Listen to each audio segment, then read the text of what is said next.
तो आप सभी अपने लाइव क्लास को ज्वाइन कर लिया कीजिए टाइम पे प्रॉपरली, और फिर क्लास आप साथ करेंगे तो ज़्यादा बेनिफिशियल होगा आपके लिए। जो भी क्लासेस लगती है आप साथ साथ ही किया कीजिए।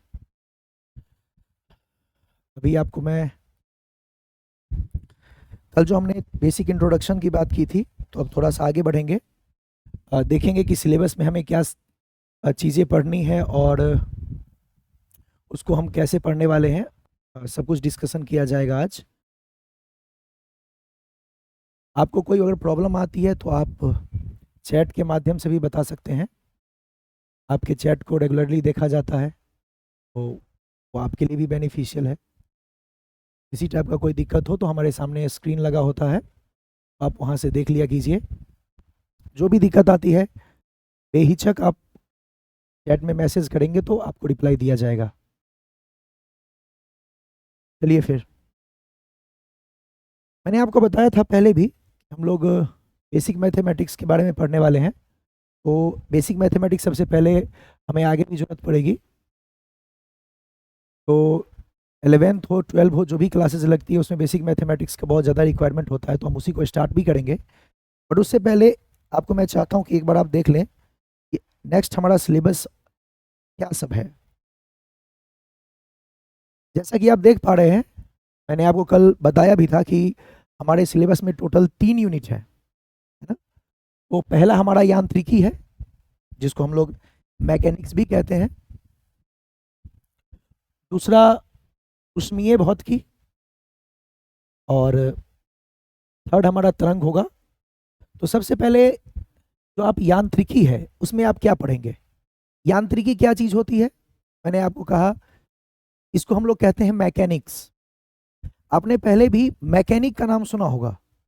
हम लोग मैकेनिक, हमें मैकेनिक की जरूरत कब पड़ती है, अगर आप देखें तो आपको समझ में आएगा मैकेनिक का मतलब क्या होता है। याद करो कि आपका जब गाड़ी खराब होता है, कोई भी व्हीकल अगर आपकी खराब हो जाती है, जैसे आपका बाइक खराब हो जाता है या कार खराब हो गई, तो हम मैकेनिक के पास जाते हैं ना। तो उसी वर्ड से रिलेटेड है आपका मैकेनिक्स, जिसका मतलब होता है यांत्रिकी। तो इस यांत्रिकी के अंदर मैं आपको बहुत सारे चैप्टर्स पढ़ाने वाला हूँ। सबसे पहले तो आपको मैंने बताया मूलभूत गणित, ये तो बहुत बेसिक रिक्वायरमेंट होती है हमारी।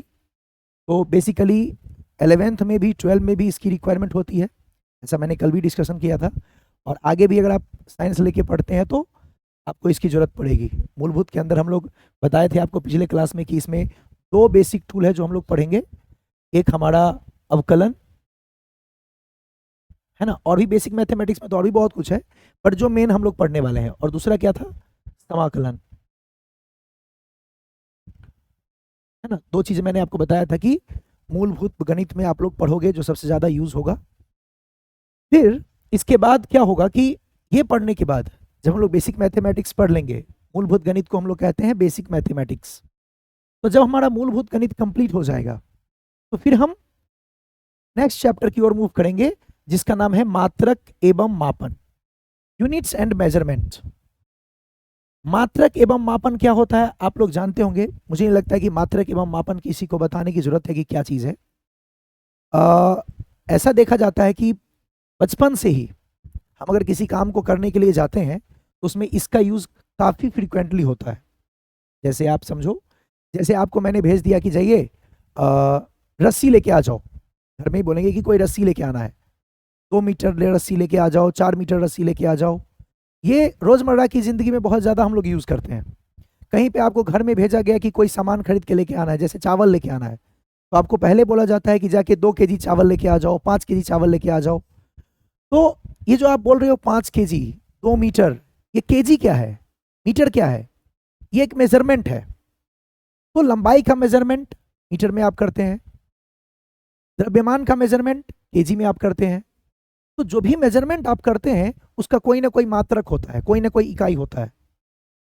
तो किसी भी, जैसे आपने बताया, जैसे मात्रक को अगर मैं डिस्क्राइब करूं बेसिकली, तो मैं कहूंगा 4 मीटर का रस्सी है। तो ये मीटर क्या चीज है, और आप मुझे बताओ, क्या मैंने अभी आपको बताया 4 मीटर क्या, तब आपने सुना? क्या आप पहले इसके बारे में नहीं सुने थे? बिल्कुल सुने होंगे। तो ये जो मीटर मैं बोल रहा हूं ये मात्रक है, एक मेजरमेंट का। किसके मेजरमेंट का? लेंथ के मेजरमेंट का। अब जब लंबाई मापते हैं तो उसको मीटर में लेते हैं। अब जैसे आपने डिस्टेंस मापा, जैसे आप बाइक चलाते हैं, मान लीजिए आपने बाइक नहीं ली और स्टार्टिंग में उसकी जो रीडिंग थी वो 0 पे था, और आप कुछ किलोमीटर ट्रेवल किए और वो रीडिंग 0 से मूव करके आ गई 4 तक।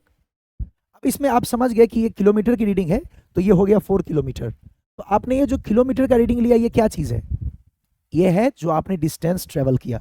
अक्सर आपने देखा होगा बाइक बाइक में आपके बने रहते हैं स्पीडोमीटर में, वो कांटा बना रहता है, तो वहां पे आपने देखा होगा कि ये जो आपने 4 किलोमीटर का डिस्टेंस ट्रेवल किया, क्या चीज़ है ये? किलोमीटर क्या चीज़ है?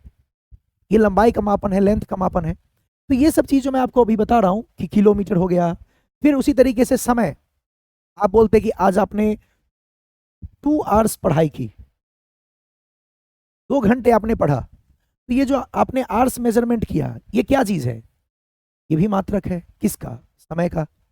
तो ऐसे ही अलग अलग मात्रक प्रणाली होती है, जिसमें हम सेकेंड में मेजरमेंट ले सकते हैं, मीटर में मेजरमेंट लेते हैं लंबाई का, केजी में मेजरमेंट लेते हैं हम लोग द्रव्यमान का, ग्राम में भी मेजरमेंट होती है, आपको पता होगा, लंबाई का सेंटीमीटर में भी मेजरमेंट होता है। तो ये मात्रक के बारे में आपको बेसिक आइडिया लग गया होगा कि मात्रक में हम क्या जानने वाले हैं। किसी भी चीज़ का जो आप मापन लेते हैं, किसी भी चीज़ का जो आप मापदंड लेते हैं, वो मापदंड किस चीज़ का है? लंबाई का है, द्रव्यमान का है, समय है, क्या चीज़ है? उन सभी चीज़ को मापने के लिए हम किसी न किसी मात्रक का इस्तेमाल करते हैं, और ये रोज़मर्रा की ज़िंदगी में बहुत ज़्यादा यूज़ होती है। तो ऐसा नहीं है कि मैं आपको बता रहा हूँ तभी आपको पता है, बस उसको कोरिलेट करना है कि आप जो इन चीज़ों को यूज़ कर रहे हैं वो क्या चीज़ है ना?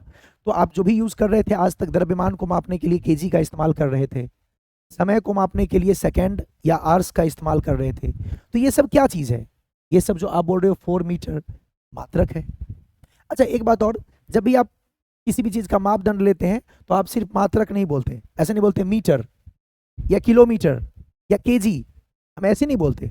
हम क्या करते हैं, हमारी जब भी मेजरमेंट होती तो उसके साथ एक न्यूमेरिकल वैल्यू भी आता है, एक अंक भी आता है। जैसे आप कहते हैं कि आपने मेजरमेंट किया 5 मीटर, तो ये 5 मीटर में आपने क्या लिख दिया? ये 5 लिखा, ये एक नंबर है, और ये मीटर लिखा, ये उसका मापदंड का मात्रक है। तो आप इससे रिप्रेजेंट हो गया कि आपने 5 मीटर लंबाई की बात की या 5 मीटर डिस्टेंस का बात किया। तो वही चीज़ मैं आपको डिस्कस कर रहा हूँ कि किसी भी चीज़ का जब आप मापदंड लेते हैं तो उसके लिए एक मात्रक प्रयुक्त होता है, और हम उसका इस्तेमाल करते हैं अपनी ज़रूरत के हिसाब से। तो उसी के मात्रक और मापन के बारे में, जो मात्रक और मापन चैप्टर है, इसके अंतर्गत हम लोग यही सब डिस्कस करेंगे। फिर इसके बाद हमारा हमारा शुरू हो जाता है सरल रेखा में गति। इसके बाद हम लोग आ जाएंगे गति के ऊपर। गति के ऊपर आपको पता होगा कि भिन्न भिन्न प्रकार की गतियां होती है। जैसे आपने पढ़ा होगा सरल रेखा में गति, ये पहले भी आपने पढ़ी होगी 9th क्लास में, कि जिसमें सरल रेखा की गति हम लोग पढ़ते हैं, वृत्तीय गति पढ़ते हैं, वृत्तीय गति भी आपने पढ़ा होगा, घूर्णन गति होती है। गति का मतलब क्या होता है? मूवमेंट।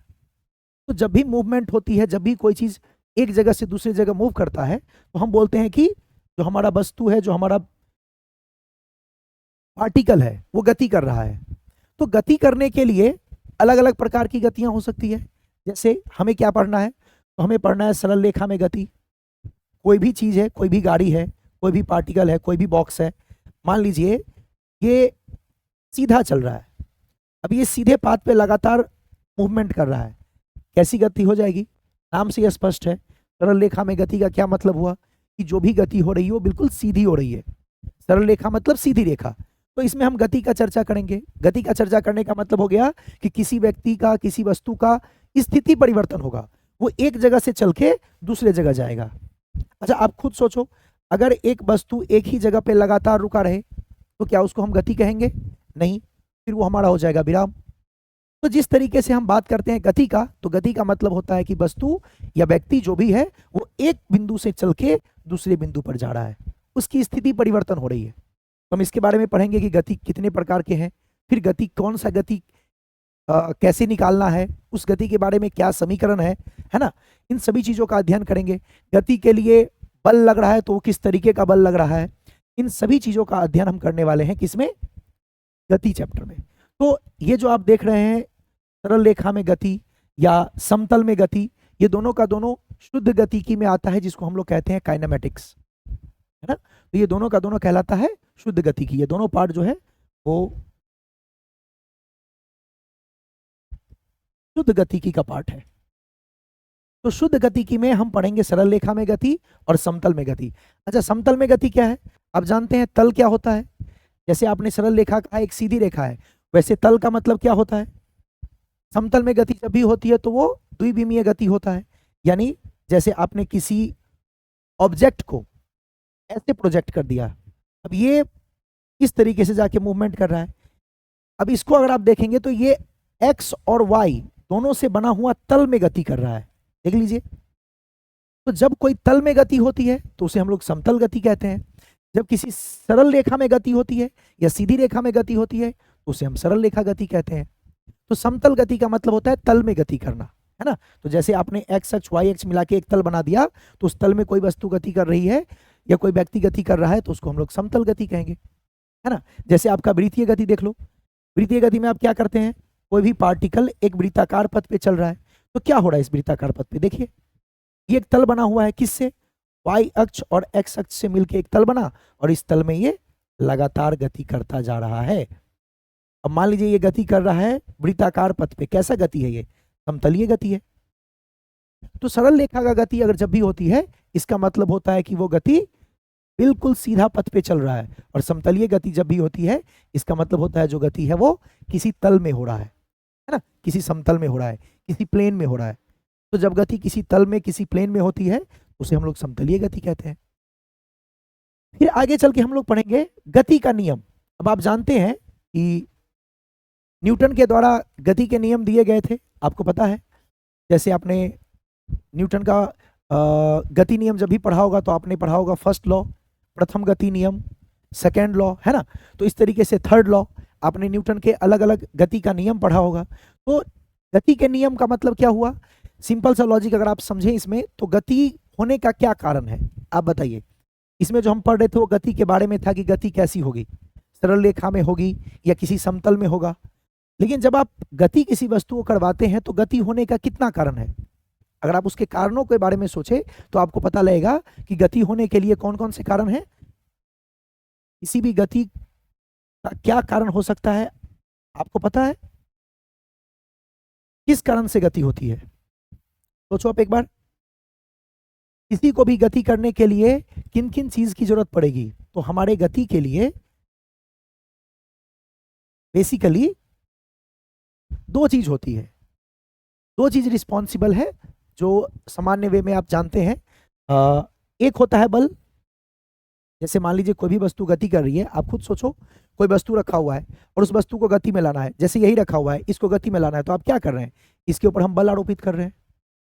तो किसी वस्तु को गति में लाने के लिए एक तो चीज है रिस्पॉन्सिबल, कौन? बल। दूसरा उसकी ऊर्जा। उसको गति में लाने के लिए दूसरा रिस्पॉन्सिबल कौन होता है? ऊर्जा। इसको हम लोग डायनामिक्स भी कहते हैं। यहाँ पे हम लोग ये डिस्क्राइब करते हैं, ये समझाया जाता है कि गति का कारण क्या है, गति किन किन कारणों से होती है। तो गति का जो भी कारण है उसमें दो चीज मेनली रिस्पॉन्सिबल होता है, एक बल और एक ऊर्जा। अब देखिए कहीं पर भी किसी भी चीज को गति में लाना हो तो आप दो चीज को बेसिकली प्रयुक्त करते हैं। किस किस को? बल को और ऊर्जा को। जैसे आप सोचो, आप बाइक से जा रहे थे और बाइक का पेट्रोल खत्म हो गया। अब आप उसको धक्का मार के आगे लेके जा रहे हो, धक्का मार के बाइक को पेट्रोल पंप तक लेके गए, ये क्या चीज है? वहां पे आपने गति में लाने के लिए क्या लगाया? बल। और जिस समय उसमें पेट्रोल थी उस वक्त क्या हो रहा था? उस वक्त पेट्रोल इंजन को मिली, इंजन को पेट्रोल जो मिली वो किस रूप में मिली? उसके लिए वो क्या है? ऊर्जा का स्रोत है। तो आपने इंजन को ऊर्जा दिया और ऊर्जा की वजह से आपकी गाड़ी मूव कर रही थी, ऊर्जा की वजह से उसमें गति था। अब खुद सोच के देखो, आपको पता लगेगा। किसी भी चीज की अगर बात करते हैं तो वहां पे आप देख सकते हैं, जैसे आप खुद सोचो, ये सबसे बेस्ट एग्जांपल है कि जब आप बाइक लेके कहीं जा रहे हैं तो बाइक में मान लीजिए पेट्रोल पहले से टंकी में फुल है। अब अगर आपका पूरा का पूरा टंकी पेट्रोल से भरा हुआ है तो अगर आप गाड़ी को चला रहे हैं तो वहां पे आपका मतलब गाड़ी को ड्राइव करने में क्या इस्तेमाल हो रहा है? गाड़ी को ड्राइव करने में इस्तेमाल हो रहा है ऊर्जा। हाँ, जो पेट्रोल उसमें है वो ऊर्जा के रूप में इंजन को मिला और इंजन ने बाइक को ड्राइव किया, आप राइडिंग का मजा लिए। उसी तरीके से अगर आपकी मान लेते हैं पेट्रोल खत्म हो गई और काफी दूर क्या, मान लीजिए आधा किलोमीटर दूर आपको लेके जाना है बाइक को, अब उसमें पेट्रोल बिल्कुल भी नहीं है। अब क्या करेंगे? अब आप उसको धक्का मार के लेके जाएंगे। अब जो धक्का मार के लेके आप जाएंगे वो क्या चीज है? वो है कि आपने उसके ऊपर क्या आरोपित किया, बल। तो बल को क्या कहते हैं आप सब जानते हैं, फोर्स, हाँ या ना। और इसी बल के बारे में न्यूटन ने अलग अलग नियम दिया था, आपको पता होगा। प्रथम गति नियम है न्यूटन्स फर्स्ट लॉ, फिर द्वितीय गति नियम है न्यूटन्स सेकेंड लॉ, तृतीय गति नियम है न्यूटन्स थर्ड लॉ। तो ऐसे आपको 3 अलग अलग गति नियम दिए गए, उन सब के बारे में डिस्क्राइब करेंगे जब डिटेल में पढ़ेंगे हम। अभी जस्ट एक इंट्रोडक्शन है कि आप समझिए कि हमें पढ़ना क्या क्या है। तो यहाँ पे आपको न्यूटन बाबा के बारे में पढ़ना है कि उन्होंने क्या क्या गति नियम दिया। फिर बल कितने प्रकार के होते हैं, जब बल का चर्चा हो गया है तो बल कितने प्रकार के होते हैं, कौन से बल कैसे और कहाँ लगते हैं, इन सब चीज के बारे में पढ़ेंगे। तो बल क्या है, बल रिस्पॉन्सिबल है किसके लिए, किसी वस्तु को गति में लाने के लिए। और कौन सा चीज रिस्पॉन्सिबल है गति में लाने के लिए, दूसरा चीज रिस्पॉन्सिबल है ऊर्जा, एनर्जी। क्या कहते हैं ऊर्जा को हम लोग, एनर्जी। तो किसी भी चीज को गति में लाने के लिए 2 चीज रिस्पॉन्सिबल होता है, उसे हम बोलते हैं बल और ऊर्जा। तो इन दोनों के बारे में पढ़ेंगे, आपको दिख रहा है। गति का नियम पढ़ने के बाद हम लोग तुरंत आ जाएंगे ऊर्जा पे। एक बात और आपको मैं बता दूं, ऊर्जा और कार्य दोनों एक ही चीज होता है।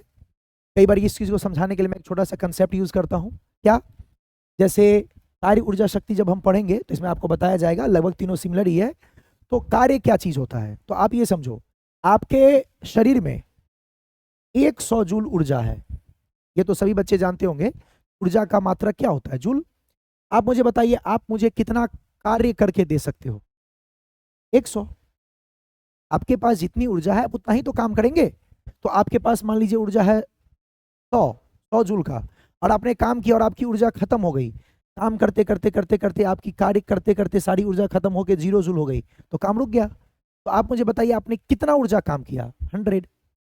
तो बेसिकली आप समझ सकते हैं कि हमारे पास जितनी ऊर्जा होती है हम कार्य भी उतना ही करते हैं। तो कार्य ऊर्जा दोनों सिमिलर ही होता है, इसलिए मैं बता रहा हूं, क्योंकि जैसे ऊर्जा का मात्रक आप लिखते हैं जूल, वैसे कार्य का मात्रक भी क्या होता है भैया, जूल ही होता है। तो आपने सुना ही होगा, ये सब बेसिक चीजें हैं।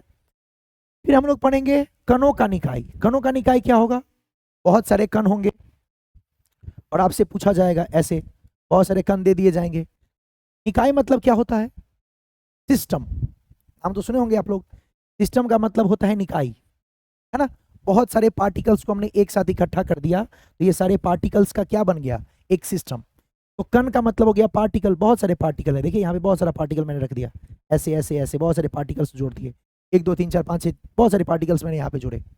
अब ये पार्टिकल्स का जो एक ग्रुप बन गया उसको हम लोग बोलते हैं सिस्टम। तो ये कहलाता है सिस्टम ऑफ पार्टिकल। तो इसमें हम क्या पढ़ने वाले हैं, सिस्टम ऑफ पार्टिकल्स में, यानी कणों के निकाय में जो हम पढ़ने वाले हैं वो बेसिकली ये पढ़ने वाले हैं कि बताइए भाई इसका द्रव्यमान केंद्र कहाँ है, सेंटर ऑफ मास, है ना, कहाँ पे ये संतुलित होगा। जैसे आप देख लो, एक बेसिक सी चीज बताता हूँ, जैसे यही है, बहुत सारे पार्टिकल्स से बना हुआ है, बहुत सारे कणों से मिलकर बना हुआ है, इसमें बहुत सारे कण इन्वॉल्व है।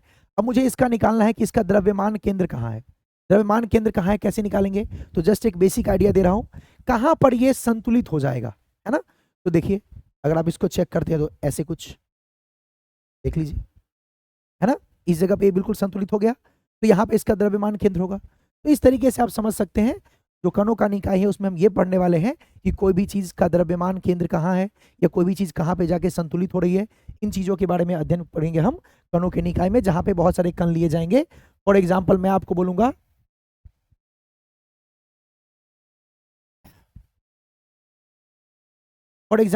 बोलूंगा, कि जैसे देखिए यहाँ पे एक कण 2 kg का, ठीक है, यहाँ पे एक कण 2 kg का, यही सब पढ़ने वाले हम लोग। कितने कण हो गए, 2 या 2 से अधिक होता है तो हम उसे निकाय बोल देते हैं। अब ये कण का निकाय हो गया। अब मैं बोलता हूं कि यहां से लेके यहां तक का जो लंबाई है वो 6 मीटर है, चलिए 6 मीटर। अगर ये 6 मीटर है तो मुझे बताइए ये सिस्टम यानी ये निकाय कहाँ संतुलित हो रहा है। तो क्या मैं इसको अभी, चूंकि मैंने बहुत इजी एग्जांपल लिया है आपको समझाने के लिए, तो क्या मैं इजीली बोल सकता हूं कि यहाँ पे बिल्कुल बीच में ये संतुलित रहेगा। आपको निकालना सिखाया जाएगा, यही बनेगी इसकी द्रव्यमान केंद्र। तो ये जगह का क्या होगा भाई, ये जगह यहां से यहां का डिस्टेंस होगा 3 मीटर। इधर से भी ये डिस्टेंस कितना होगा, 3 मीटर। तो अगर दोनों तरफ जो हमारा रखा हुआ है कण वो सामान्य द्रव्यमान के हैं तो बिल्कुल बीच में जाके वो वस्तु संतुलित हो रहा है और वो बन रहा है उसका द्रव्यमान केंद्र। तो यही हम पढ़ने वाले हैं कि जब कणों का निकाय होगा तो उसकी द्रव्यमान केंद्र कहाँ होगी, फिर उस कणों के निकाय के द्रव्यमान केंद्र का वेग क्या होगा, उसकी त्वरण क्या होगी, इन सभी चीजों का अध्ययन करने वाले हैं हम कणों के निकाय में। तो वो चैप्टर के साथ आता जाएगा। फिर अगला है घूर्णन गति। घूर्णन गति आप लोग जानते ही होंगे। घूर्णन गति क्या चीज होती है? घूर्णन गति में हम लोग पढ़ने वाले हैं क्या, घूर्णन मोशन। आप लोग पढ़ने हैं घूर्णन गति या घूर्णन गति या घूर्णी गति कहते हैं इसको, हम लोग कहते हैं रोटेशनल मोशन। Rotational motion.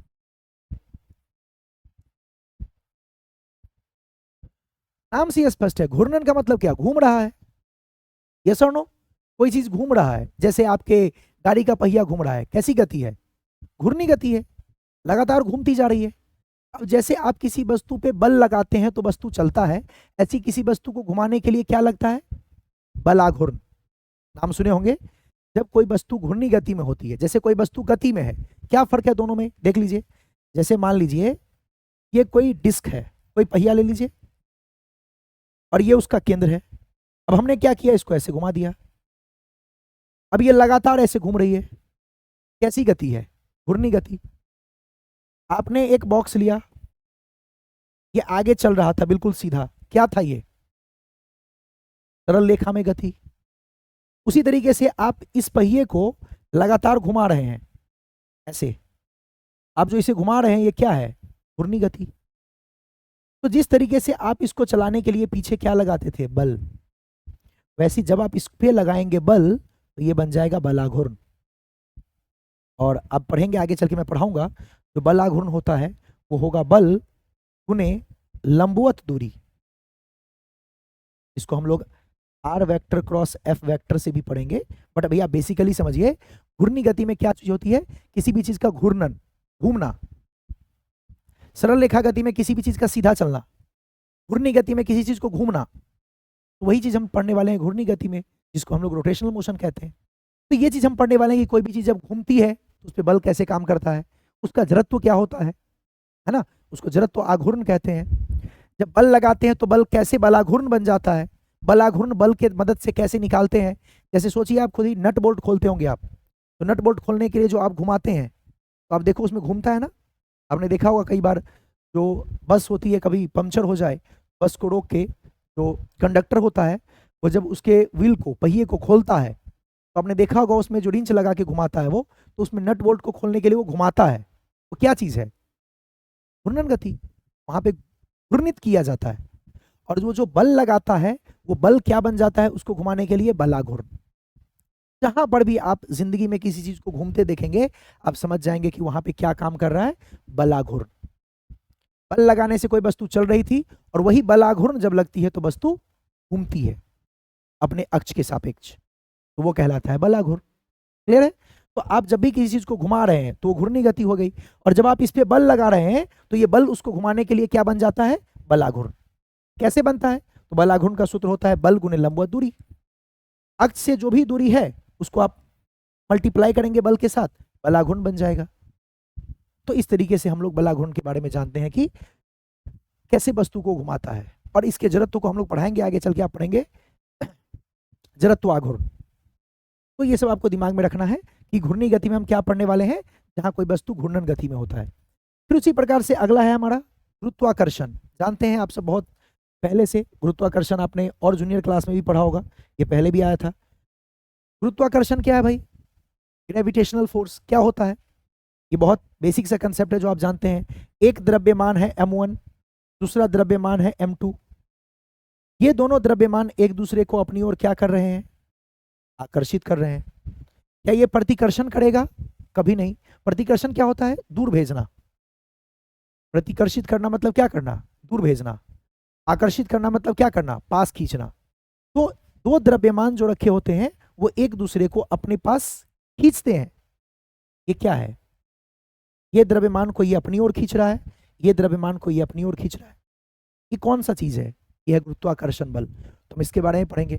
फिर पढ़ेंगे कि कैसे गुरुत्व बल काम करता है। जैसे कोई अर्थ है, छोड़ो आप ये नहीं जानते तो यहां देख लो, अर्थ है, और आपने ऊपर से किसी वस्तु को छोड़ा, क्या होगा?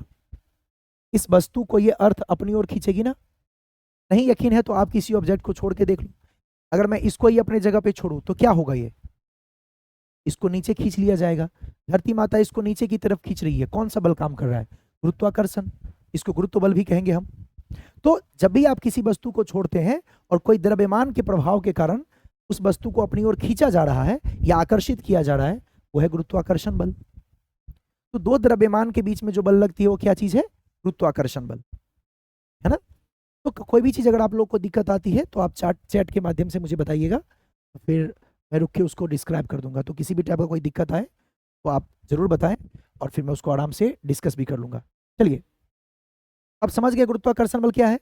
गुरुत्वाकर्षण बल लगता है दो द्रव्यमान के बीच। एम क्या चीज है? अभी आपको बोले थे मात्रक और मापन में द्रव्यमान क्या चीज होती है, याद है आपको? द्रव्यमान जिसको आप क्या करते थे, मापते थे किसमें? केजी में। जिसका मापन आप केजी में कर रहे थे। बचपन से जाके 2 केजी चावल ले आते हैं, 4 केजी आलू ले आते हैं। ये केजी क्या है? किलोग्राम क्या चीज है? द्रव्यमान का मात्रक है। तो ये जो द्रव्यमान होता है उनके बीच में जो बल लगती है वो अपना गुरुत्वाकर्षण बल है। अब आपको पता होगा कि पृथ्वी का भी द्रव्यमान होता है अपना, है ना? और पृथ्वी का बहुत, चूंकि पृथ्वी बहुत बड़ा है तो उसका द्रव्यमान भी आपको पता है शायद। पृथ्वी की जो त्रिज्या होती है वो कितना होता है? 6900 किलोमीटर। इसे बेसिक बेसिक चीज है, दिमाग में रखिएगा, नॉर्मल इंफॉर्मेशन है, अभी जस्ट एक बेसिक चीज आपको बता रहा हूं। तो ये बहुत बड़ा रेडियस है ना? तो बहुत बड़ा अर्थ है आपका जिसका द्रव्यमान भी बहुत बहुत ज्यादा है। तो ये द्रव्यमान बहुत ज्यादा होने के कारण क्या करता है? किसी भी पार्टिकल को या किसी भी वस्तु को जब आप छोड़ते हैं तो ये क्या करता है? अपनी ओर खींचता है ऐसे। और इसीलिए जब आप किसी चीज को ऊपर से छोड़ते हैं तो अपने आप नीचे की तरफ गिरता है। क्यों? क्योंकि अर्थ उसको अपनी तरफ खींच रही है। तो ये जो है किसके वजह से होता है? ये सब होता है गुरुत्वाकर्षण बल की वजह से। क्योंकि पृथ्वी में भी द्रव्यमान है और आपने जिसको छोड़ा उस वस्तु, उस कण में भी द्रव्यमान है, तो उसको अपनी ओर खींच लिया। तो जब भी दो वस्तु के बीच में द्रव्यमान के कारण बल लगती है वो कहलाता है गुरुत्वाकर्षण बल। ओके, फिर हम लोग पढ़ेंगे तरल के यांत्रिकी गुण। मतलब इसमें आप पढ़ेंगे फ्लूइड मैकेनिक्स। फ्लूइड मैकेनिक्स का मतलब हो गया आप ऐसा कह दो लिक्विड के बारे में, है ना? गैस के बारे में। फ्लूइड क्या होता है? विच कैन फ्लो, जो फ्लो कर सकता है ना? तो हम लोग पढ़ने वाले हैं फ्लूइड के बारे में। बट बेसिकली इसमें जो हम पढ़ेंगे वो लिक्विड के बारे में ही ज्यादा पढ़ेंगे। तो तरल के यांत्रिकी गुण में हम पढ़ेंगे लिक्विड के बारे में, है ना? कि जैसे किसी कंटेनर में पानी भर दिए, आपको पता है, मान लीजिए कोई कंटेनर है उसमें पानी भरा हुआ है ऐसे। अब जब आपने पानी भर दिया तो आप मुझे बताइए क्या इस कंटेनर में इस पूरे पानी का वजन है? यस, कंटेनर में जब आपने पानी भरा तो पूरे पानी का वजन है।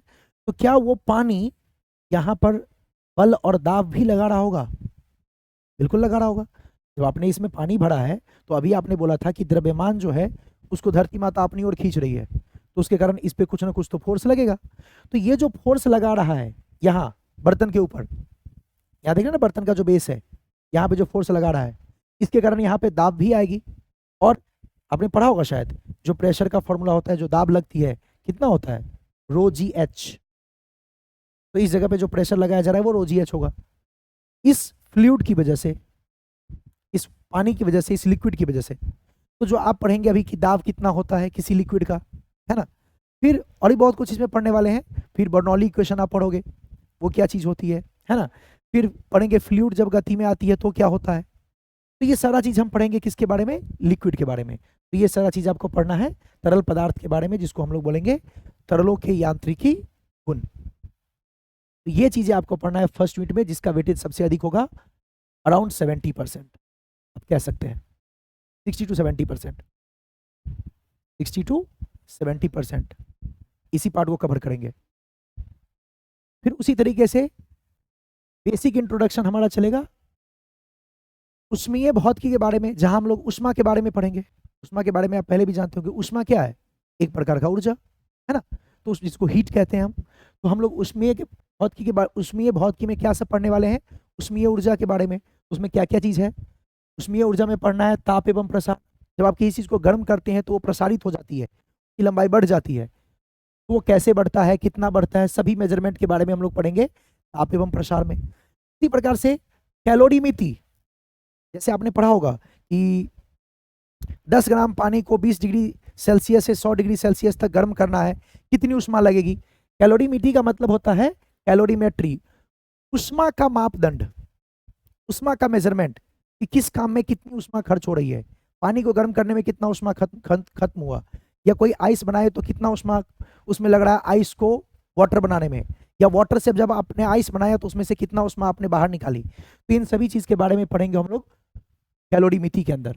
फिर आपको पढ़ना है उष्मा स्थानांतरण की विधियां। ये क्या चीज होती है, इसमें पढ़ेंगे कि हीट जो उष्मा होता है हम एक जगह से दूसरे जगह, स्थानांतरण मतलब क्या होता है, एक जगह से दूसरे जगह भेजना। तो कितने तरीके से उष्मा को एक जगह से दूसरी जगह भेज सकते हैं। जैसे आपने देखा होगा कई बार रॉड को आप रखते हैं आग में, तो रॉड के एक छोर को आप आग में रखे, किसी छड़ के एक छोर को आपने आग में रखा तो धीरे धीरे पूरा छड़ गर्म हो जाता है। ये क्या चीज है, ये उष्मा का स्थानांतरण नहीं है कि उष्मा ये ऊर्जा जो है वो आगे मूव करके एक छोर से दूसरे छोर तक पहुंच गई। यस और नो। तो इस तरीके से होता है। फिर आप पढ़ते हैं रेडिएशन, जो विकिरण होती है, वहां से उष्मा निकलती है, उस उष्मीय ऊर्जा में कैसे स्थानांतरण होता है विकिरण के माध्यम से, तो एक वो माध्यम होती है। तो अलग अलग वो तरीका होता है, वो विधियां होती है। तो अलग अलग तरीके से हम लोग पढ़ेंगे कि उष्मा का स्थानांतरण यानी उष्मीय ऊर्जा एक स्थान से दूसरे स्थान किस किस विधियों द्वारा किस किस तरीके से वो जाती है, उस चीज को हम लोग पढ़ेंगे उष्मा स्थानांतरण में। एक्चुअली आपका टाइम कंप्लीट हो रहा है तो मुझे थोड़ा सा फास्ट कवर करना पड़ेगा, तो ये सब हम डिटेल में पढ़ेंगे। गैसों की अनुगति सिद्धांत, यहाँ पे हम पढ़ेंगे, इसको बोलते हैं काइनेटिक थ्योरी ऑफ गैस। तो यहाँ पे क्या पढ़ेंगे, जो हमारा गैस है उसमें रैंडम मोशन होती है, यादृच्छिक मोशन। तो जो भी इसकी यादृच्छिक गति होती है तो उसमें कौन किस किस कितने प्रकार के वेग होते हैं, है ना। पढ़ेंगे हम लोग आरएमएस वर्ग माध्यमूल वेग, फिर पढ़ेंगे औसत वेग। तो ये सब हम इसके गति के सिद्धांत के बारे में पढ़ेंगे कि एक गैस किसी कंटेनर में रखा होता है या किसी कह सकते हैं कमरे में बंद है, तो उसमें कौन कौन सी गतियां हो रही हैं और उसकी क्या क्या सिद्धांत है और उस गतियों के कारण क्या क्या हो रहा है। जैसे आपको पता होगा कि जब किसी कंटेनर में आप गैस भर के रखते हैं तो उसमें प्रेशर उत्पन्न होता है। ये कैसे होता है, तो उसके अंदर जो गैस के कण होते हैं वो गति में होने के कारण बार बार आपके कंटेनर के आपके बर्तन के वॉल से टकराते हैं, जिसके कारण उसमें दाब उत्पन्न होती है। तो ये सब हम पढ़ने वाले हैं कि गैस में कौन कौन सी गति है और कैसे दाब उत्पन्न होता है। और उष्मा गति की पढ़ेंगे थर्मोडायनेमिक्स, कैसे हम लोग उष्मा गति के इसका इस्तेमाल करके उष्मीय ऊर्जा से गतिज ऊर्जा में परिवर्तन कर सकते हैं। तो ये सारी चीजें हम लोग को उष्मा गतिकी में पढ़ना है।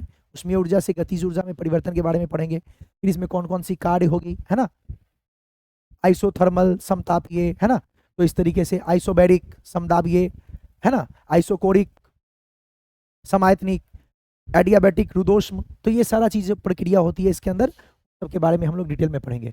और अगला जो है अपना बहुत छोटा सा कंसेप्ट है, क्योंकि टाइम ओवर हो रहा है तो मैं आपको जल्दी से समराइज कर देता हूँ। तरंग में सभी बच्चे जानते होंगे, बचपन से देखते आ रहे हो, जब भी तरंग का चर्चा होता है तो आप कुछ ऐसा बना लेते हैं। तो तरंग क्या होता है, तरंग में कौन कौन सी गतियां होती है उसके बारे में पढ़ेंगे। दोलन गति और सरल आवर्त गति में क्या फर्क है। दोलन गति आप जानते होंगे, पेंडुलम घड़ी में लगा होता है, आपने देखा होगा। जब आप किसी छोर से बांध देते हैं किसी पार्टिकल को, किसी वस्तु को, तो वो दोलन गति करती है, अपने स्थान पर आगे पीछे चलती है, तो इसको हम लोग बोलते हैं दोलन गति। तो फिर उस दोलन गति कैसे काम करता है, तरंग क्या होता है, इन सभी चीजों के बारे में पढ़ेंगे आपका लास्ट यूनिट में। तो इतना सिलेबस का समरी है जो हम लोग को कवर करना है। तो जितनी भी चीज आपको दिख रही है वो सब डिटेल में पढ़ेंगे हम लोग, तो टेंशन लेने की जरूरत नहीं है। अभी जस्ट एक बेसिक इंट्रोडक्शन था, और हम लोग अगले क्लास में जो पहला अपना बेसिक है मूलभूत गणित, इसके रूल्स और इसके क्वेश्चंस करना शुरू करेंगे। तो कल से प्रॉपरली हमारा चैप्टर स्टार्ट हो जाएगा, जिसमें हम लोग डिटेल में पढ़ेंगे उसके क्या क्या रूल्स हैं, क्या क्या नियम है, कैसे लगाना है, सब कुछ। और फिर इसी कड़ी में आगे हमारा सिलेबस चलता जाएगा। तो बड़े अच्छे से पढ़ाई करनी है, और हर दिन आप लाइव क्लास ही कनेक्ट करें। जो दिक्कत हो चैट के माध्यम से पूछे, तो हर दिन क्लास आप लोग रेगुलर करें, कभी क्लास को मिस ना करें। और बहुत रेयर बाई चांस में कोई प्रॉब्लम आती है तो आप क्लास छोड़ा करो, वरना लाइव क्लास करने की कोशिश कीजिए। चलिए, थैंक यू।